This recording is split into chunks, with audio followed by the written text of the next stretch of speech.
যদি ভিডিওটি ভালো লাগে তাহলে ভিডিওটিতে একটি লাইক দিন।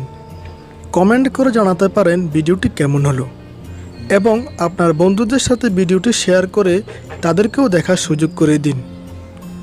নিত্য নতুন বাড়ির ডিজাইন পেতে চ্যানেলটি সাবস্ক্রাইব করে নিন এবং পাশে থাকা ঘন্টা বাটনটি বাজিয়ে দিন যেন পরবর্তী যে কোনো নতুন ভিডিও নোটিফিকেশন সহজ